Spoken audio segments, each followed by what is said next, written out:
Bismillahirrahmanirrahim. Assalamualaikum warahmatullahi wabarakatuh. Halo pemirsa TVmu dimanapun Anda berada. Alhamdulillahirrahmanirrahim, kali ini kami dapat menjumpai Anda kembali tentunya dalam program COVID Talk on TV, sebuah persembahan dari MCCC atau Muhammadiyah COVID-19 Comment Center, dan juga tentunya didukung oleh MDMC, PP Muhammadiyah, dan juga Direct Relief. Kita akan diskusikan kali ini pemirsa TVmu terkait kondisi serba-serbi COVID-19, yang kali ini kita akan fokuskan terkait bagaimana sebetulnya vaksinasi yang sebetulnya sudah berjalan. Kalau kita sempat tengok sebentar pemirsa TVmu, vaksinasi ini kalau di Muhammadiyah sendiri dimulai ketika bulan Maret lalu, tepatnya di PP Muhammadiyah di Jakarta dan juga di Yogyakarta. Kemudian juga vaksinasi sebetulnya sudah dimulai untuk kemudian para tenaga kesehatan kita, kemudian juga para lansia, kelompok rentan, dan sepertinya memang sekarang sudah mulai dibuka untuk masyarakat umum. Tidak terkecuali di Makassar, itu kemudian sekarang juga sepertinya kabarnya sudah akan dibuka untuk vaksinasi masyarakat umum. Kali ini kita akan diskusikan pemirsa TVmu, insya Allah selama 1 jam ke depan terkait vaksinasi lintas iman oleh Muhammadiyah, yang tentunya vaksinasi ini tidak hanya untuk umat muslim saja, tapi juga ada umat Nasrani, umat Buddha, umat Hindu yang juga kemudian divaksin. Yang kali ini sepertinya masih AstraZeneca dan beberapa masih Sinovac begitu ya. Kita akan diskusikan kali ini dengan 3 narasumber kami. Begitu, yang pertama lewat sambungan Zoom sudah ada Dr. Andi Sukri Syamsuri, MHum, yang merupakan Wakil Rektor 2 Universitas Muhammadiyah Makassar. Ada Dr. Andi. Pak Andi, Assalamualaikum.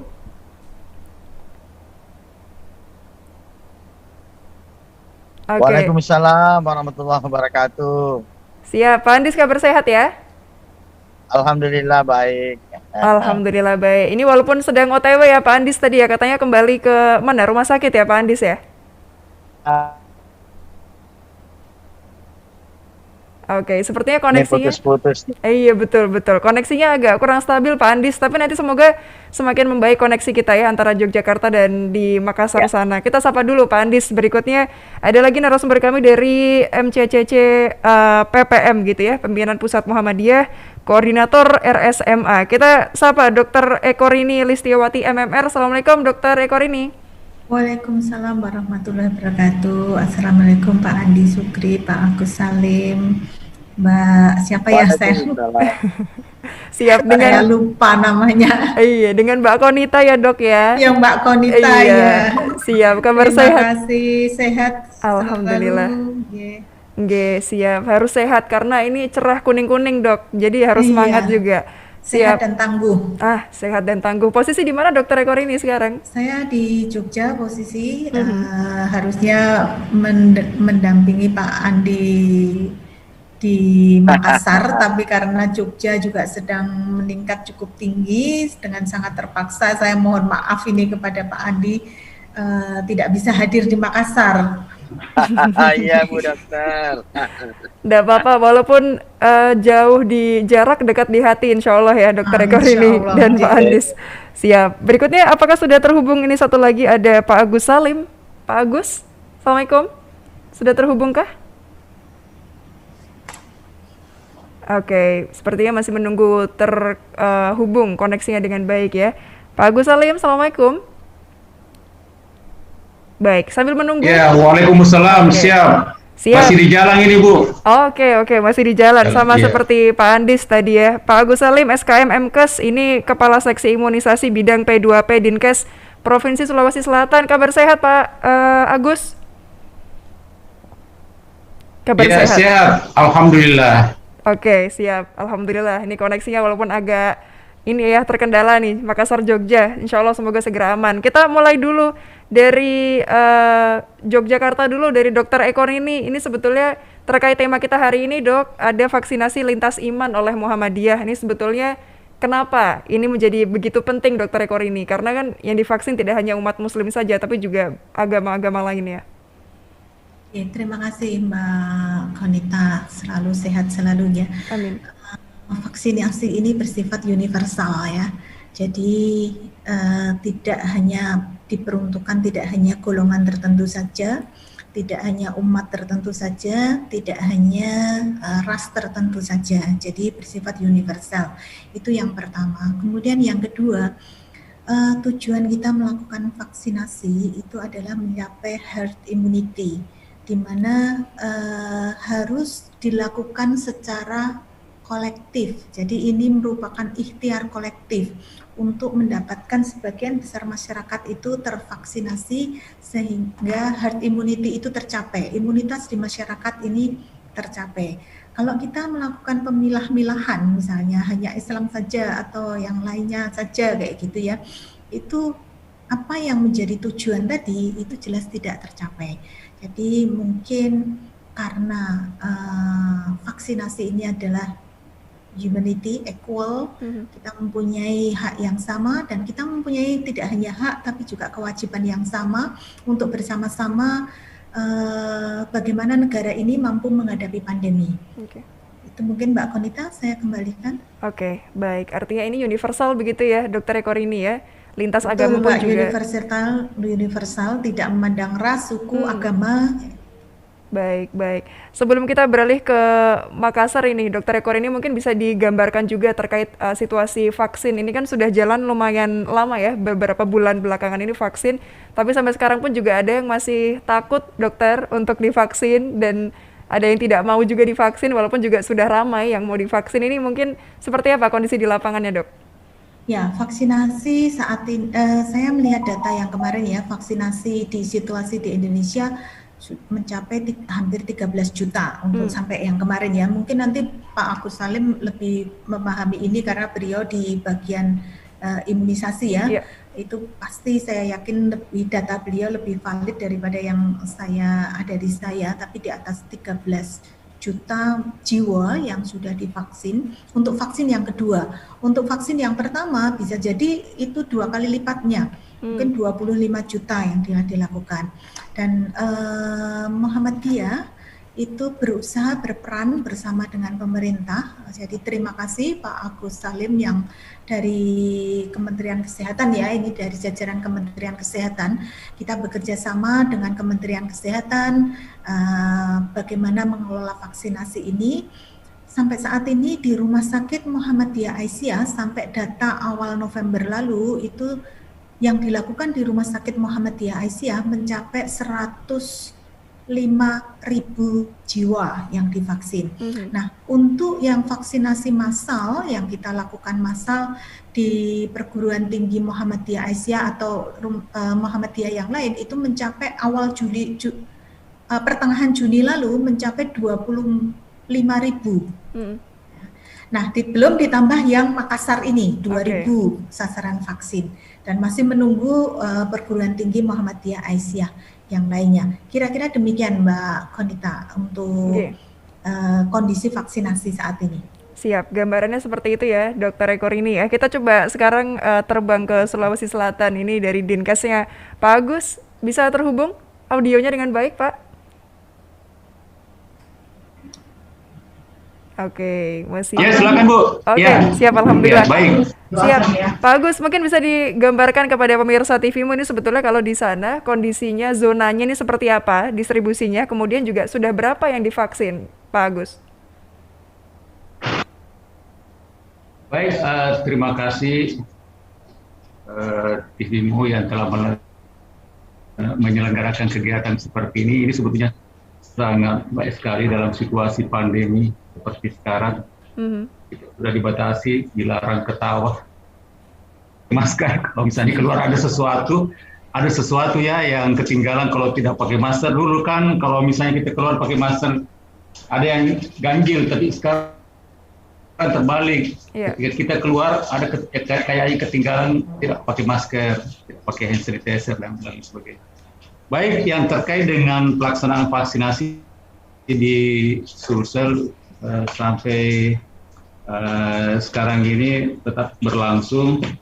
Ya, kita sudah lakukan vaksinasi. Yang pertama yang terkait dengan tenaga kesehatan, kemudian pejabat publik, kemudian teman-teman yang di publik, kemudian di tokoh agama, kemudian lansia dan guru agama. Itu yang menjadi sasaran, dan yang terakhir yang utamakan adalah lansia.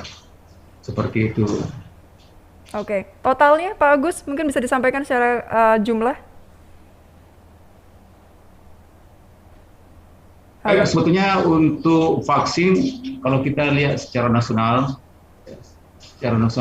kita target jadi kita Sulawesi Selatan itu masih di bawah 50%, padahal diharapkan sebetulnya lebih tinggi. Ya.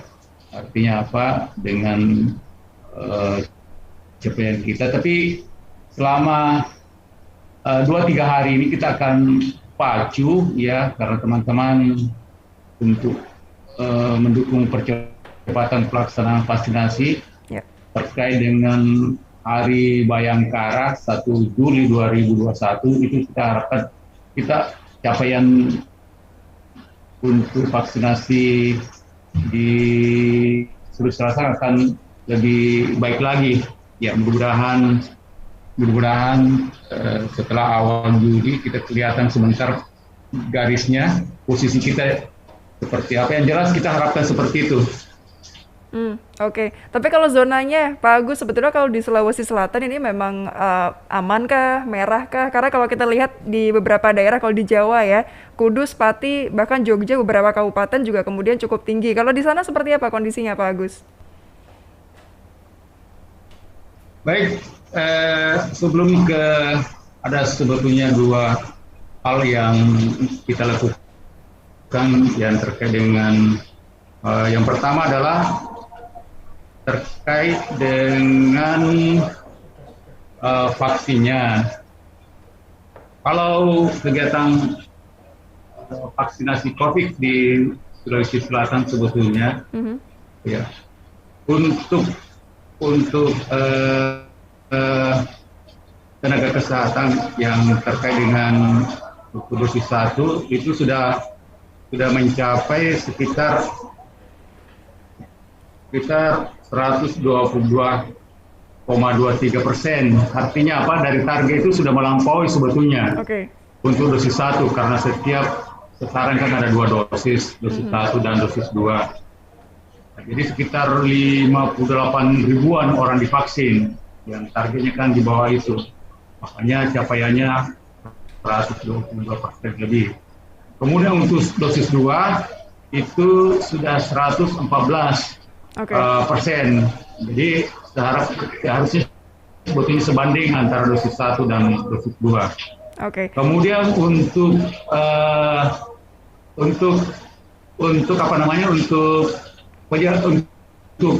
petugas publik termasuk teman-teman yang bekerja di kantoran atau di pemerintah, baik itu swasta maupun ASN, untuk dosis 1 itu sekitar 64,7%, 17%. Untuk dosis 2 itu sekitar 45%. Nah, kita harap juga sebetulnya harus sebanding antara dosis 1 dan dosis 2. Ya. Ada alasan tertentu yang sisanya itu yang semestinya 64%, karena alasan tertentu ditunda sehingga tidak seperti antara dosis 1 dan dosis 2. Nah, untuk lansia ini penting. Yang untuk lansia kita tahan dulu. Jadi, boleh Pak Agus? Untuk lansia di provinsi. Silakan. Boleh. Mohon maaf ini, kita jeda dulu sebentar ya. Pak Agus, untuk lansia insya Allah kita akan sambung di segmen berikutnya. Pemirsa TVmu, jangan kemana-mana, tetaplah bersama kami dalam Covid Talk on TV.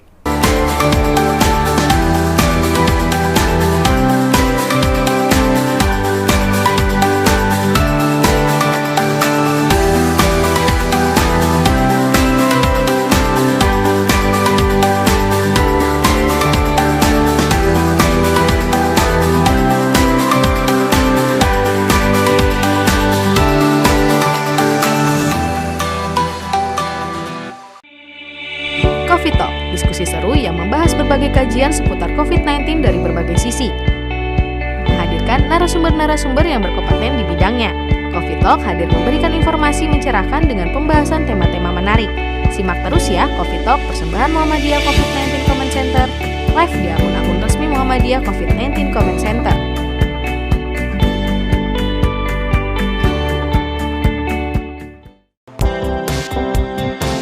Muhammadiyah COVID-19 Comment Center telah membagikan ribuan masker kepada masyarakat di berbagai wilayah di Indonesia. sebagai salah satu upaya untuk mencegah penyebaran COVID-19 di masyarakat. Sebanyak 339.218 masker yang telah dibagikan kepada masyarakat untuk terhindar dari COVID-19. Selalu physical distancing saat di luar rumah agar terhindar dari COVID-19, sehingga keluarga di rumah selalu aman. Bersatu perangi Corona.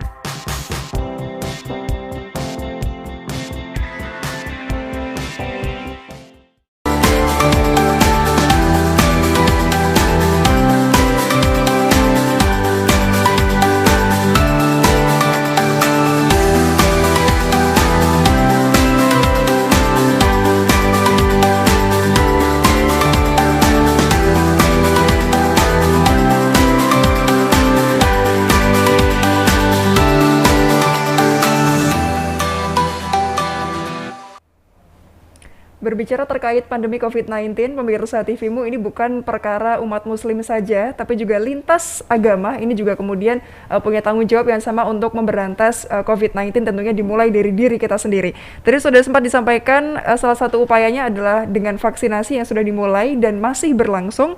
Tadi Pak Agus menyampaikan ada beberapa kemudian vaksin yang sudah dilakukan, tadi sempat terputus untuk vaksin lansia. Nah ini Pak Agus Salim mungkin bisa dilanjutkan lagi Pak yang tadi. Baik. Kenapa lansia ini penting? Karena dari data yang ada bahwa teman-teman yang bila terinfeksi COVID umurnya di atas 60 tahun itu hampir 50% tidak bisa ditolong lagi. Nah, itulah kenapa kita menjadi sasaran utama untuk lansia, karena untuk menolong terutama teman-teman yang mempunyai risiko tinggi. Kemudian sasaran lainnya adalah tokoh agama. Kemarin juga waktu bulan puasa, sampai sekarang yang divaksin teman-teman tokoh agama itu sekitar 80% untuk dosis 1. Nah untuk dosis 2 sebetulnya baru sekitar 33. Itu tadi kenapa tidak sama, semestinya kan sama. Karena ada hal-hal mungkin terkait dengan penyakit yang dialami atau ada hal-hal lain sehingga dia ditunda. Nah yang terakhir yang terkait dengan sasaran pendidik atau guru. Itu dosis 1 sebetulnya ini sangat menggembirakan. Kenapa ini pendidik atau guru yang diutamakan? Karena kita kan menghadapi tatap muka langsung ya, walaupun ada aturannya bahwa kalau misalnya masuk dalam kelas itu ada berapa persen yang harus misalnya anak didik dan waktu pertemuannya sangat terbatas. Mungkin teman-teman dari Diknas lebih paham ini. Yang jelas bahwa untuk tenaga pendidik dosis 1 itu 123 ya. Tadi targetnya jadi sasarannya sebetulnya ada 160.549 orang, tapi yang sudah divaksin jadi melebihi dari 160.000 orang. Jadi kita sangat gembira. Ini teman-teman pendidik, terima kasih atas responnya karena beliau sebetulnya mempunyai kunci ketika dia tatap muka di sekolah, baik itu SMP, SMA. Nah, itu yang kita persiapkan untuk tahun ajaran baru 2021-2022. Nah, untuk dosis 2 hampir sama dengan sasaran yang lainnya, sebetulnya belum seimbang ya, itu sekitar belum sampai 50%. Nah, kita juga sekarang sementara dalam proses pelaksanaan vaksinasi karena jeda antara dosis 1 dan dosis 2 kan hampir sebulan, mungkin juga itu mempengaruhi tidak sampai. Saya kira itu mungkin yang terkait dengan vaksinasi. Yang jelas apa yang dilakukan oleh teman-teman tim vaksinasi di Dinas Kesehatan Provinsi Sulawesi Selatan tetap kita siapkan, baik itu terkait logistiknya, vaksinnya, dan pendukung pelaksanaan vaksinasi. Kami di tim di provinsi siap untuk membantu, termasuk teman-teman barangkali tadi di Universitas Muhammadiyah di rumah sakit di Samata, itu yang kita lakukan. Saya kira seperti itu, Bu. Ya. Baik, artinya support itu selalu diberikan dengan tangan terbuka ya Pak Agus ya, untuk tadi sama-sama mau vaksinasi di tempatnya Siap, masing-masing. ya. Siap. Oke, berikutnya saya ingin ke Ya. Pak Andis, ini yang dari Universitas Muhammadiyah Makassar. Kira-kira persiapannya Pak Andis untuk vaksinasi dari tempat rumah sakit mana saja, ini seperti apa Pak Andis? Ya, baik Bu. Terima kasih. Selamat sore Ibu Dr. Eko ini. Mohon maaf ya, baru sapa Selamat sore, Pak Agus. Ya, Waalaikumsalam warahmatullahi wabarakatuh. Waalaikumsalam. Baik, Ibu, kami persiapan untuk kegiatan ini sekalipun kita kabari ini agak mepet sedikit waktunya, tapi karena bantuan dari Ibu Dr. Eko Rini dan bantuan Dinas Kesehatan Provinsi kemudian pusat, alhamdulillah bisa berjalan sesuai dengan rencana sekalipun ini baru hari pertama. Pelaksanaan kegiatan kami ini kami tempatkan di Rumah Sakit Muhammadiyah Unismu Makassar. Rumah sakit ini memang belum beroperasi, yang kita punya rumah sakit 8 lantai. Ini kita perkenalkan kepada masyarakat juga, sosialisasi tentang keberadaan Rumah Sakit Muhammadiyah Unismu Makassar sebagai tempat pelaksanaan vaksin. Vaksinasi yang kita laksanakan hari ini dan besok itu berjumlah 2.000 orang. Kita mengambil bukan hanya dari warga Muhammadiyah, tapi kita buka untuk masyarakat luas dan juga termasuk lintas agama. Itulah sebabnya pendaftaran itu kami hanya membuka link. Kita kirim link kepada siapa saja dan dia langsung mendaftar menggunakan Google Meet yang ada, sehingga semua bisa tercover apa yang kita minta, termasuk KTP, usia dan sebagainya. Itu adalah bagian kerja-kerja dari panitia yang alhamdulillah sudah berjalan sampai hari ini. Kemudian khusus untuk vaksinator kita dibantu oleh terutama Bapak Prof. Dr. Budu. Prof. Budu adalah dekan kedokteran Unhas yang juga memang adalah bagian dari beliau adalah anggota BPH Unismu Makassar. Beliau lah yang membantu kita menyiapkan vaksinator dan termasuk Dinas Kesehatan menurunkan 8 puskesmas ya. 8 puskesmas yang membantu kita dalam vaksinasi ini, dan sudah berjalan sampai jam 3 ini sudah tutup untuk hari pertama 1.000 orang. Insya Allah besok kita lanjutkan untuk pelaksanaan ini. Dan tadi pembukaan juga dihadiri oleh Bapak Kepala Dinas Kesehatan Provinsi Sulsel yang mewakili Bapak Gubernur, dan dihadiri oleh keluarga besar Universitas Muhammadiyah Makassar. Pelaksanaan kita ini kita menggunakan 2 lantai dari Rumah Sakit Pendidikan Unismu. Lantai 2 kita gunakan untuk menunggu antrian. Kemudian lantai 3 kita gunakan untuk melakukan vaksinasinya, penyuntikan di ruangan tertutup. Bagi perempuan kita siapkan ruangan kecil yang memang peruntukan untuk pelayanan kesehatan nanti itu. Itulah yang kita gunakan dengan dibantu oleh tim dari Puskesmas, Dinas Kesehatan Kota dan Dinas Provinsi. Seperti itu Ibu. Oke. Dari Makassar. Baik, berarti dari mulai hari ini ya Pak Andis ya sudah dimulai. Mulai hari ini sudah berjalan dari jam 9 tadi pagi, alhamdulillah. Baik, targetnya Pak Andis ini akan berlangsung sampai kapan? Targetnya sampai besok. Kita diberi tanggal 25 sampai 26 oleh Ibu Eko Rini, memberi kita bantuan kita 2.000. 2.000 untuk divaksin, 2.000 lebih ya. Kita upayakan memenuhi itu. Ini juga membuktikan bahwa memang betul Muhammadiyah adalah bagian dari negeri ini yang juga turut memberikan andil kepada warga, bahwa Muhammadiyah itu bukan hanya melihat Muhammadiyahnya atau senafas, tapi ternyata untuk Muhammadiyah itu perserikatan Muhammadiyah memang untuk semesta. Ternyata lintas agama kita libatkan, teman-teman dari Buddha, dari Nasrani. Hari ini dari Buddha itu yang mendaftar ada 200 orang. 200 orang Buddha. Ya, kemudian dari Nasrani yang tidak melembaga juga ada hadir masing-masing ke tempat ini sampai besok. Sampai besok insya Allah. Oke, insya Allah. Antusiasmenya Pak Andi sebetulnya kalau hari ini saja sudah terlihat sebegitu tingginya, harapannya besok juga akan lebih tinggi lagi ya Pak Andis ya? Alhamdulillah antusiasnya tinggi sekali. Pada saat kami tutup pendaftaran justru bergelombang banyak yang mau didaftar. Saya sudah sampaikan, ada yang satu perusahaan 90 pegawainya beliau mau kirim, saya bilang kita sudah sebagian saja yang bisa. Ternyata ini lucu karena nanti menjelang sudah tutup baru banyak yang berdatangan. Mungkin entah karena informasi, tapi alhamdulillah saya kira informasi kami sudah, dan memang Unismu Makassar, Mbak, ini adalah vaksin kedua ya. Kita melakukan vaksin pertama itu sebelum Ramadan. Khusus 500 orang internal Unismu, pimpinan dan karyawan, alhamdulillah 2 kali vaksin.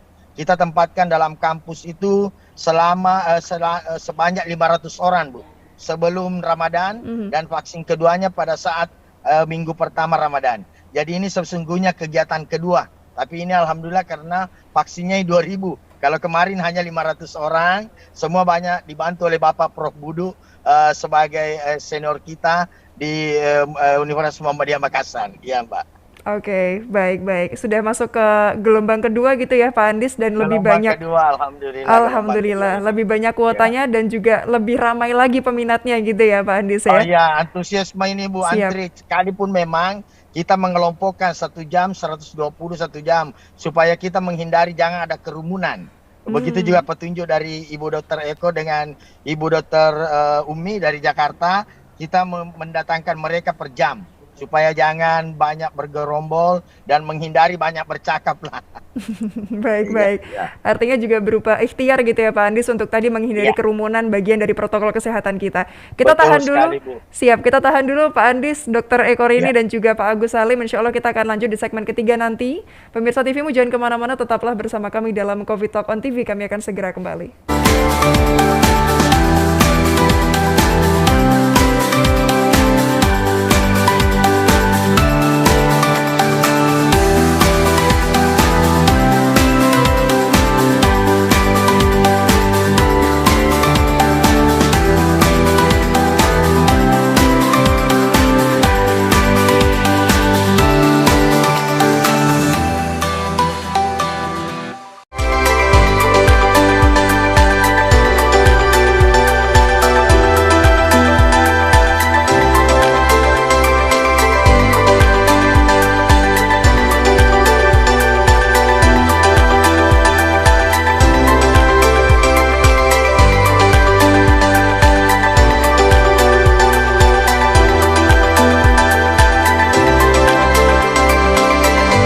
We are UAD.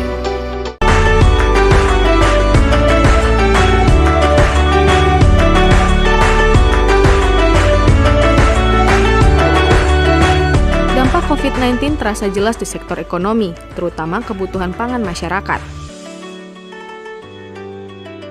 Muhammadiyah COVID-19 Comment Center dari pusat, wilayah, daerah, cabang hingga ranting telah membagikan paket sembako kepada masyarakat terdampak COVID-19.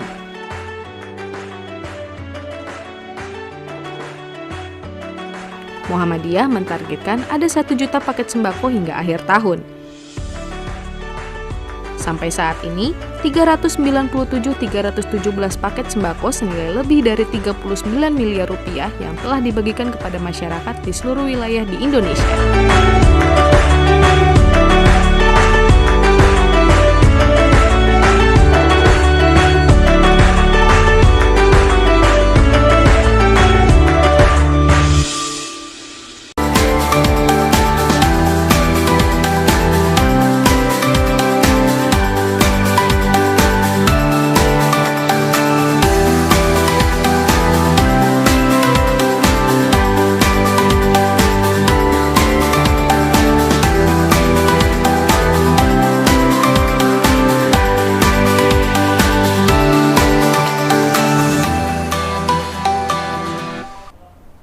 Iya, pemirsa TV-mu, terima kasih Anda masih bersama kami dalam Covid Talk on TV, dan kami masih mengundang Anda untuk bisa berinteraksi langsung dengan kami untuk bertanya kepada 3 narasumber kami. Ada Pak Andis, ada Dr. Eko Rini, dan juga Pak Agus, ke nomor telepon di bawah layar kaca Anda, begitu ya. Boleh kemudian menghubungi 085225079119, dan kami masih live di televisi Muhammadiyah saat ini.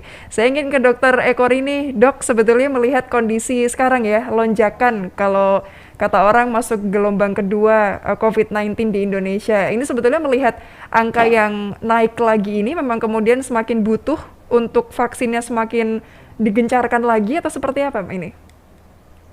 Oke, terima kasih Mbak Konita. Ada beberapa hal yang perlu kita lihat ya.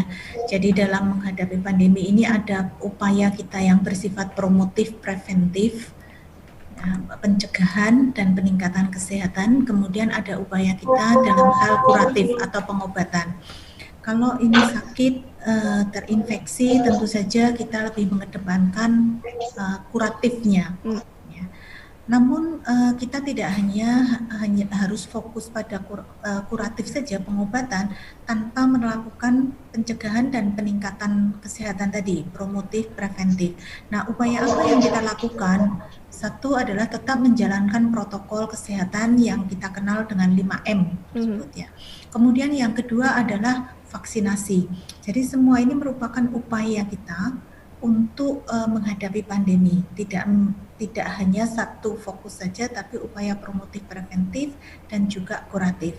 Sehingga vaksinasi sebagai salah satu upaya preventif agar tidak meminimalisir terkena infeksi, atau apabila terkena infeksi, infeksinya lebih ringan. Itu harapan kita berdasarkan data-data vaksinasi yang ada. Demikian Mbak Konita. Baik.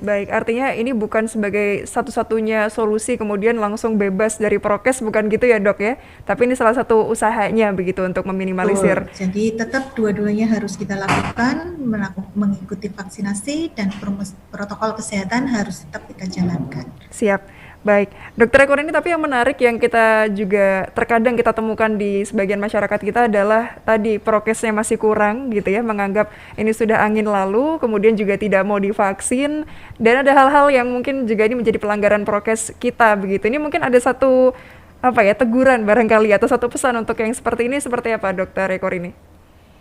Terima kasih Mbak Konita. Kita memang diperintahkan itu menjaga dari diri sendiri, mulai dari sendiri, keluarga, dan lingkungan. Kadang-kadang kita di masyarakat itu merasa sungkan kalau misalnya melihat orang menggunakan masker kurang betul kayak gitu. Betul. Ya, seperti tadi juga sebelumnya saya rapat itu, kadang-kadang kita dianggap aneh pada saat kita pakai masker karena yang lainnya tidak pakai masker kayak. Nah, ini mungkin jangan sampai kita kendor, justru kita mengajak lingkungan kita untuk meningkatkan penggunaannya, mulai dari memakai masker, mencuci tangan, menjaga jarak, menghindari kerumunan, dan menghindari ruang yang tertutup untuk bersama-sama dalam jangka waktu yang lama. Nah, ini perlu kita semua. Kita tidak bisa mengharapkan bahwa ini dilakukan oleh siapa yang bertanggung jawab kayak gitu saja, karena ini menjadi tanggung jawab kita semua, bahwa upaya promotif preventif itu menjadi tugas kita. Apalagi sebenarnya modelnya kan tidak berat ya, mengajak itu saja. Ya, itu Mbak Konita. Baik, mengajak amar ma'ruf nahi mungkar gitu ya Dok. Betul, ya? amar ma'ruf nahi mungkar. Baik, dalam hal kesehatan juga kalau kali ini konteksnya. Baik, saya ingin ke Pak Agus Salim. Pak Agus, kemudian ini juga menarik tadi dikatakan Dokter Eko ini promotif, preventif, kuratif, tapi sebetulnya Pak Agus sinergitas juga tadi, selain 3 hal itu sinergitas antara tadi Dinas Kesehatan, Muhammadiyah, ini sebetulnya yang ingin dibangun dan harapannya akan seperti apa yang ingin diluaskan lagi? Halo Pak Agus? Baik. Apakah bisa terdengar dengan baik Pak Agus Salim di sana audio dari kami? Oke, sepertinya masih ada sedikit kendala koneksi dari Pak Agus. Kita beralih dulu ke Pak Andis. Pak Andis, kalau Pak Andis bisa tertangkap dengan baik ya koneksinya ya? Bisa. Oke, alhamdulillah, baik. Pak Andis, gimana kalau dari sana sebetulnya sinergi tadi yang ingin dibangun, kan ini tentunya kalau kita berbicara pandemi belum ada yang bisa menebak ini sampai kapan gitu. Kalau sekarang alhamdulillah terbangun sinerginya dengan baik. Nah, ke depannya ini gimana? Apa yang ingin dibangun diluaskan lagi? Tentu memang sinergitas, karena seperti saya ini pendidik, dosen. Iya. Tentu katakanlah sinergitas antara dosen dengan mahasiswa. Kita harus komitmen bahwa itulah kehidupan baru yang ada, dimanapun kita berada kita harus selalu pakai masker. Dan pakai maskernya jangan masker hanya mulut yang ditutup itu. Itu adalah saya kira inilah yang disebut dengan new normal ya. Kemudian sinergitas ya tentu yang lain adalah kita selalu saling mengingatkan dan membangun komitmen bahwa ini adalah untuk kepentingan kita semua. Sama dengan kami di perguruan tinggi selalu mengingatkan mahasiswa kami bahwa karena perkuliahan sekarang online maka harus online. Jangan menuntut untuk tatap muka. Karena ini adalah kemaslahatan kita semua. Termasuk juga tentang bagaimanalah seperti adanya vaksinasi ini melibatkan semua unsur dan termasuk oleh dinas kesehatan yang membantu kita dalam kaitannya dengan penyediaan yang bisa melakukan suntikan dan sebagainya. Saya kira memang tidak bisa terbangun ini dan tidak bisa menyelesaikan masalah tanpa sinergitas untuk kita semua. Kita perlu sekarang bersanding, tidak perlu lagi orang berkompetisi. Saya kira seperti itu yang mesti kita lakukan saat ini, yang mencirikan juga memang era sekarang, era 4.0 ya, seperti itu saya kira, Mbak. Oke, kalau untuk yang lintas iman, ini Pak Andis itu sebetulnya untuk membentuk sinergi tadi, selain umat muslim ada banyak umat lainnya. Ini gimana? Apa yang bisa kita bangun Pak Andis untuk terkait vaksinasi yang sekarang masih berlangsung? Ya, saya kira dengan yang pertama lintas iman kita bisa memperlihatkan kepada warga bahwa ternyata kita selalu menjalin komunikasi, kita selalu membangun sinergitas antara pemeluk agama yang ada di Indonesia untuk sama-sama melawan virus ini. Kemudian yang kedua, tentu kita berharap bahwa dengan kegiatan seperti ini, ya minimal juga, mohon maaf, Unismu Makassar bisa dikenal oleh masyarakat luas bahwa ada Universitas Muhammadiyah Makassar kok, perguruan tinggi swasta yang ada di Selatan punya juga kepedulian yang tinggi terhadap vaksin, dan saya kira alhamdulillah Unismu Makassar telah memperlihatkan kepada masyarakat Sulsel, telah mengadakan 2 kali vaksin seperti ini, sekalipun saya belum tahu apakah di tempat lain juga melakukan seperti itu, tapi saya kira tentu juga. Dan ini yang ketiga adalah kita selalu membangunlah kebersamaan sesama warga untuk menjalin bagaimana kita terhindar memutuskan mata rantai dari COVID-19 ini. Saya kira seperti itu, Mbak. Baik, bukan PR satu umat saja gitu ya, Pak Andis ya, tapi seluruhnya gitu ya, bersama-sama. Betul. Siap. Iya, betul. Ini semoga Pak Agus Salim sudah bisa terhubung sekarang. Halo Pak Agus. Baik. Alhamdulillah. Siap. Pak Agus, ini gimana kalau dari Dinkes dengan Muhammadiyah, tentunya ini kan terus bersinergi. Tapi yang ingin dibangun sekarang agar langgeng ke depannya dan semakin solid lagi seperti apa nih Pak Agus? Baik, terima kasih. Ya, Dinas Kesehatan dengan organisasi keagamaan termasuk Muhammadiyah, partner yang paling baik sekali. Pengalaman kemarin waktu pelaksanaan kampanye campak dan rubella, teman-teman di Muhammadiyah sangat respon untuk membantu pelaksanaan vaksinasi, karena di Sulawesi Selatan itu, khusus di Sulawesi Selatan, komponen Muhammadiyah mulai dari provinsi itu sampai di pelosok-pelosok di cabang dan ranting, dan punya kekuatan tersendiri teman-teman di Muhammadiyah provinsi ya itu yang kita membanggakan. Kalau mereka di pimpinan di wilayahnya yang kuat, sampai di cabang di ranting itu bisa terlaksana dengan baik. Jadi kami tidak bisa menghafal berapa jumlah warganya. Jadi warganya saja misalnya untuk SMA-nya, perguruan tingginya saja yang termega di Makassar luar biasa di Alauddin. Terima kasih ya teman-teman di Muhammadiyah.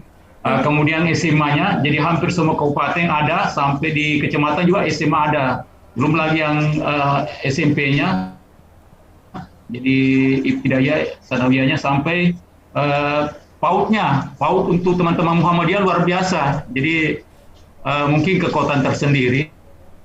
Jadi saya bangga dengan teman-teman di Muhammadiyah bahwa kita di Sulsel sebetulnya ini punya layanan kesehatan yang terbaik. Mudah-mudahan ke depan ini tetap kita banggakan Pak, karena pengembangan untuk rumah sakit Muhammadiyah di Kabupaten Goa di Samata sangat mendukung sebetulnya teman-teman, apalagi kalau misalnya teman-teman yang mau mendapatkan pelayanan kesehatan. Saya kira sekarang dengan kondisi seperti ini, masyarakat sekarang lebih condong ke di mana ada layanan yang udaranya bersih. Jadi pemilihan alternatif untuk rumah sakit yang ramah lingkungan itu di Kabupaten Goa. Kalau di Makassar rumah sakit yang modern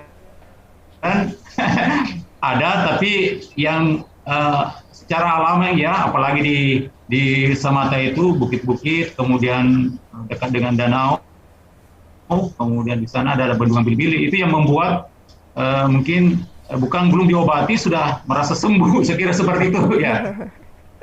Jadi mudah-mudahan depan ini untuk pelaksanaan vaksinasi COVID-19, karena kita juga tidak tahu sampai kapan pandemi COVID ini berakhir. Mudah-mudahan ke depan ini teman-teman di Muhammadiyah mulai dari provinsi sampai di ranting, kita harap untuk mendukung pelaksanaan vaksinasi, termasuk tempat pelayanan vaksinasi di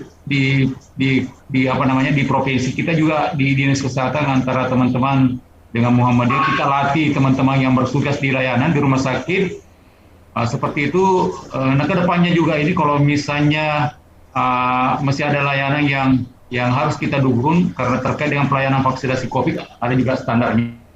Jadi teman-teman yang menjadi tim di situ minimal pernah dilatih sebagai tenaga vaksinator. Ya, mudah-mudahan ke depan ini tetap berjalan dengan baik. Saya kira harapan kami dari Dinas Kesehatan. Iya. Baik. Artinya yang sudah solid, harapannya besoknya semakin solid lagi gitu ya, Pak Agus Salim, insya Allah ke depannya. Baik, kita tahan dulu. Oke, kita tahan dulu ya Pak Agus Salim ya. Pak Agus Salim, Pak Andis, Dr. Eko ini kita masih simpan satu segmen lagi, segmen terakhir untuk Anda. Jangan kemana-mana, tetaplah bersama kami dalam COVID Talk on TV.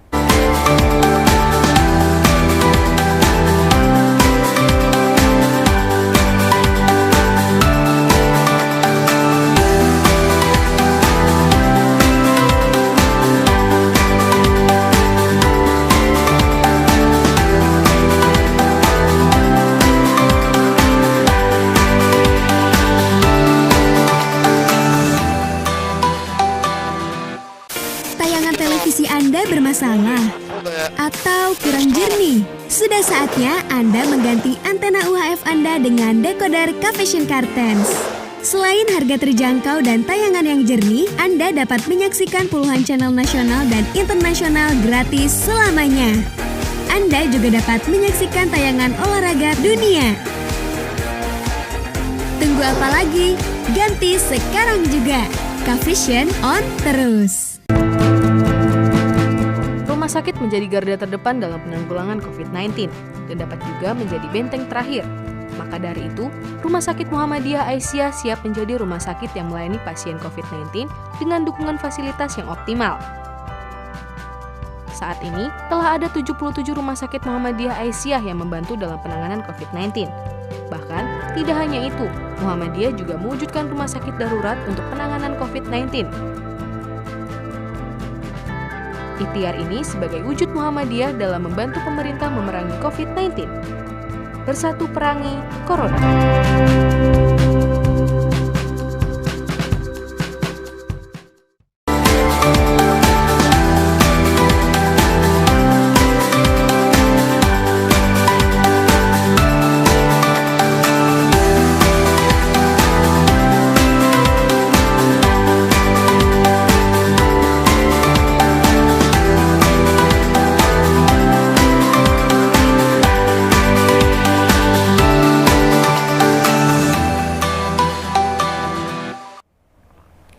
Sudah hampir masuk 2 tahun COVID-19, pemirsa TV-mu di seluruh dunia tentunya. Ini menjadi satu pemantik untuk kita agar lebih memperhatikan bagaimana penanganan dari hulu ke hilir, yang tentunya ini tidak bisa sendiri-sendiri, tapi harus berbarengan. Tadi sudah disampaikan oleh 3 narasumber kami. Saya ingin ke Pak Agus Salim dulu. Pak Agus, sebetulnya apa yang bisa menjadi catatan untuk kita terkait vaksinasi lintas iman ini, juga kemudian yang bisa kita galakkan lagi, kita kuatkan lagi, itu dari sisi apa? Dari 5M-nya, 3T-nya, atau seperti apa? Jadi kami ulangi bahwa program pemerintah dengan 3T, kita melakukan pemeriksaan, kita melakukan pengobatan. Kalau misalnya ada yang terkonfirmasi, ada gejala klinis, yang terkonfirmasi itu kita lakukan pelacakan, siapa menjadi kontak-kontak arahnya, siapa yang menjadi teman satu makan atau satu bus atau mungkin satu kantor Nah, itu kita lacak itu minimal 15 orang. Nah, yang terkait dengan masyarakatnya dengan 3M, memakai masker, menjaga jarak, dan rajin mencuci tangan gitu juga. Jadi ada 3 komponen yang sebetulnya kita tambah lagi dengan vaksinasi. Jadi kalau misalnya 3 komponen ini antara 3T, 3M dengan vaksinasi, saya kira kasus COVID di Indonesia, ya di Sulawesi Selatan bisa turun. Tapi kalau misalnya ada yang lemah, walaupun misalnya sudah divaksin, tapi tidak mengikuti dengan 3M ini, tidak memakai masker, di warung kopi bagaimana sekarang, apakah masih memakai masker atau mematuhi, tidak menjaga jarak, kemudian tidak rajin mencuci tangannya, pasti ada kecolongan kita. Jadi antara 3T dengan program pemerintah dengan 3M, walaupun sudah divaksin, tetap harus kita lakukan hal-hal 3T dengan 3M. Saya kira seperti itu. Oke, baik. Dan juga kemudian jika 3T ini bagus sebetulnya ya, Pak Agus, nanti ya mungkin opsi lockdown gitu ya, atau opsi PSBB ini juga kemudian bisa menjadi pertimbangan lagi ke depan ya, jika kurang kuat tadi untuk 3T-nya. Siap, harapannya semakin kuat. Kita coba beralih dulu ke Pak Andis. Pak Andis, kalau di Makassar, apa yang paling menurut Anda ini celah cukup besar untuk bisa dibenahi, yang perlu diketatkan lagi, apa nih Pak Andis? Oh ya, saya kira kalau saya memang mesti komitmen lah. Kita harus berkomitmen bahwa apapun namanya ini tidak bisa kita abaikan. Sekalipun sudah kalau awalnya kemarin ada penurunan, apalagi mulai lagi ini, kita harus menyadari bahwa ini adalah musuh bersama, menjadi sesuatu, dan kita harus komitmen. Dimanapun kita harus pakai masker, selalu cuci tangan dan sebagainya. Karena kadang-kadang ada rasa gengsi. Tadi ada yang disampaikan. Kadang-kadang ada tempat di mana kampung-kampung ada yang tidak pakai masker misalnya, justru yang pakai masker merasa minder. Justru inilah yang perlu kita ubah mindset teman-teman, bahwa sebenarnya seperti pakai masker dan sebagainya itu sudah menjadi sebuah bentuk dalam kehidupan baru ini yang tidak boleh kita tinggalkan dulu. Jadi kalau saya itu yang perlu dikuatkan adalah komitmen kita semua, sinergitas pemerintah dan masyarakat. Dan tentu jika memang terjadi sesuatu hal, maka secepatnya kita perlu memberikan respons terhadap reaksi-reaksi yang terjadi di masyarakat. Misalnya kalau ada yang terkontaminasi COVID dan sebagainya. Oke, baik. Disiplin ya Pak Andis kuncinya ya, untuk masyarakat kita tentunya. Siap. Dokter Eko ini sebetulnya yang menjadi catatan juga terkait selain tes, tracing, tracking, 5M, apalagi dok yang sebetulnya menjadi pedoman kita untuk hari-hari ini? Terima kasih Mbak Konita. 5M kalau kita sudah bisa menjalankan dengan baik, kemudian kemampuan menjalankan 3T, kemudian kita perlu menjaga kesehatan kita sendiri juga masing-masing ya, dari bagaimana keseimbangan kita dalam hidup ini, cukup istirahat, cukup makan, cukup minum, kemudian olahraga. Nah, ini yang perlu kita seimbangkan sehingga tidak hanya melakukan 5M dan 3T itu tadi, tapi juga kita melakukan upaya pribadi dalam menjaga kesehatan dan imunitas tubuh kita. Nah, imunitas itu bisa kita capai salah satunya adalah dengan pola hidup yang sebaik-baiknya. Dengan pola makan, tadi saya sudah sebutkan, istirahat yang cukup, kemudian olahraga yang cukup, insya Allah itu juga akan membantu bagi masing-masing kita untuk meningkatkan kesehatan kita masing-masing. Demikian Mbak Konita. Baik, juga diperhatikan imunnya begitu berarti ya dok ya sebetulnya ya? Betul. Teman-teman kita sering mengatakan gini, ada imun, aman, dan iman. Ya. Jadi untuk menjaga kita semua dengan imun, aman, dan iman. Ya. Imun dengan meningkatkan kesehatan masing-masing itu, aman dengan menerapkan 5M, melakukan 3T, kemudian iman bahwa kita berserah diri dengan setelah melakukan semua upaya yang kita lakukan. Demikian Mbak Konita. Siap Dokter Eko ini menarik sekali, Masya Allah. Tapi sebelum kita nanti berpamitan, saya juga sebetulnya masih ingin mengklirkan dulu soal vaksin, karena memang sebagian masyarakat kita juga masih ada yang masih mispersepsi gitu dok ya, ada yang mungkin mengira ini halal haram, kemudian juga ya masih ada khawatir seperti itu. Ini mungkin ada yang bisa diluruskan dulu dok untuk anggapan-anggapan yang seperti ini. Kalau saya pribadi simpel Mbak, serahkan pada ahlinya. Kalau kita menyerahkan suatu urusan bukan pada ahlinya, maka tunggu kehancurannya. Itu yang disebutkan ya, sehingga sudah ada ahli-ahli yang mempertimbangkan halal haramnya, sudah ada ahli yang mempertimbangkan efikasinya, sehingga kita yang boleh banyak. Kalau saya pribadi, saya awam dalam hal itu. Jadi saya lebih baik menjadi yang sudah ditentukan oleh orang-orang yang memang di bidangnya dan lebih paham. Itu Mbak Konita. Baik, siap Dokter Eko ini. Dan juga mungkin ini Dok, untuk kemudian hari ini sampai kurang lebih tahun 2021 inilah, kemudian tinggal beberapa bulan lagi, apa yang menjadi harapan dan mungkin juga kekhawatiran nih Dok, dari nakes kita, dari tadi Muhammadiyah juga, sebetulnya apa Dok, kekhawatiran dan juga harapan selama masuk tahun kedua pandemi? Yang pertama tadi upaya promotif preventif kita jalankan ya. Kekhawatiran kita kalau upaya itu tidak dilakukan dengan sebaik-baiknya akan masuk kepada yang kedua, kuratif. Kalau menjadi sakit ya. Dan kemampuan kita bukan tidak tak terbatas. Kemampuan dari rumah sakit, kemampuan dari pusat pelayanan kesehatan, baik itu fasilitas maupun SDM-nya itu tidak tak terbatas. Sehingga tentu saja kita khawatir yang pertama adalah ketidakmampuan kalau terjadi lonjakan yang sedemikian tinggi. Sehingga itu perlu persiapan yang serius. Selain tempat SDM juga tentu adalah fasilitas, obat, alat kesehatan, oksigen yang beberapa waktu yang lalu sempat menjadi krisis. Alhamdulillah dalam beberapa hari ini juga mulai membaik kembali. Nah itu kekhawatiran itu tentu ada karena kita sampai sekarang belum bisa memprediksikan kapan pandemi ini akan berakhir.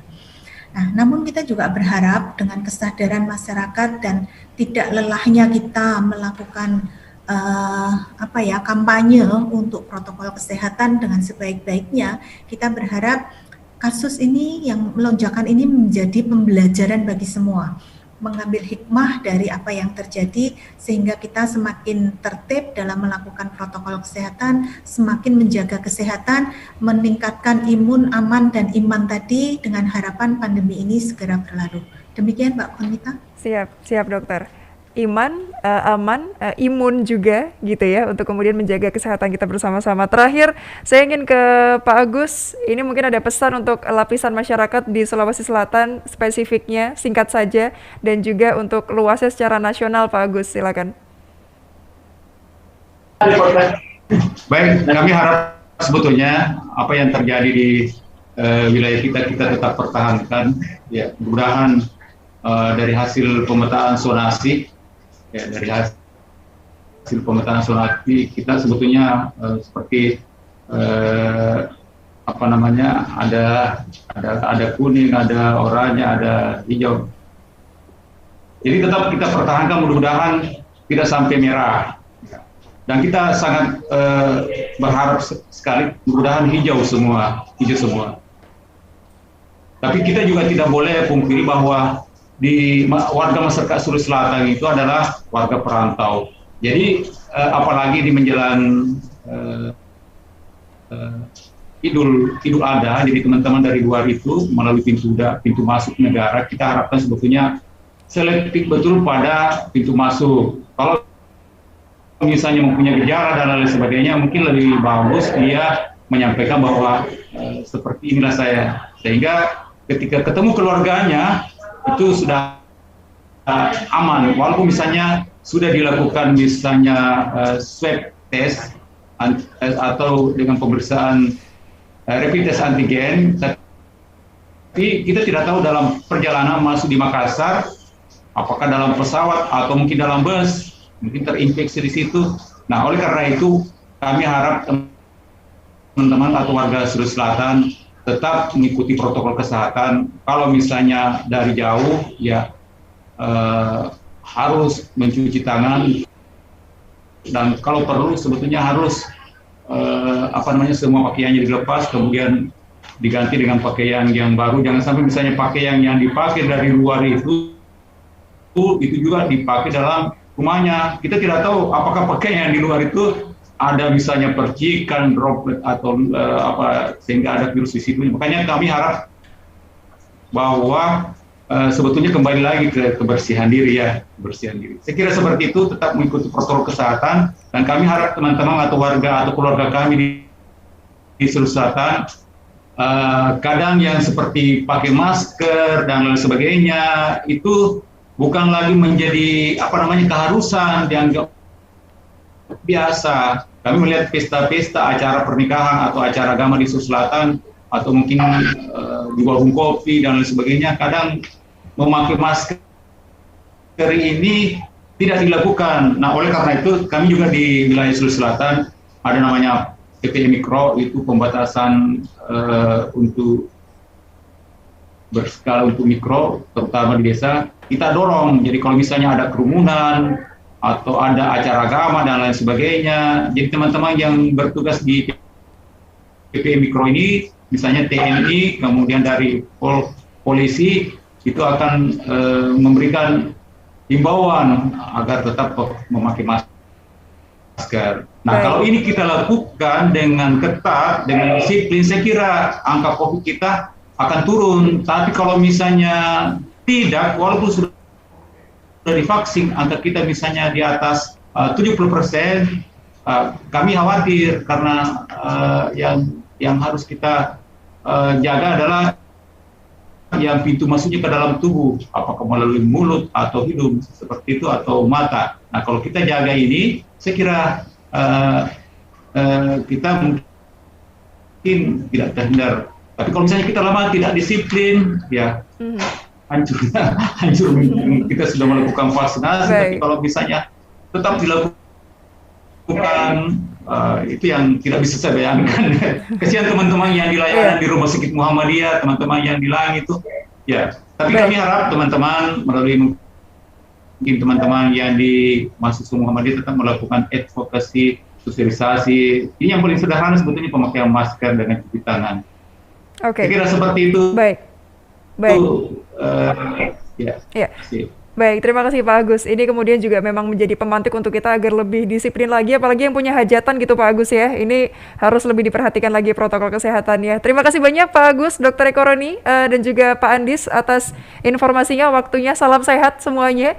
Jaga aman kita, jaga iman kita, jaga imun kita, pemirsa TVmu. Dan saya, Rizky Wanita, pamit undur diri. Terima kasih. Wassalamualaikum warahmatullahi wabarakatuh. Sampai jumpa.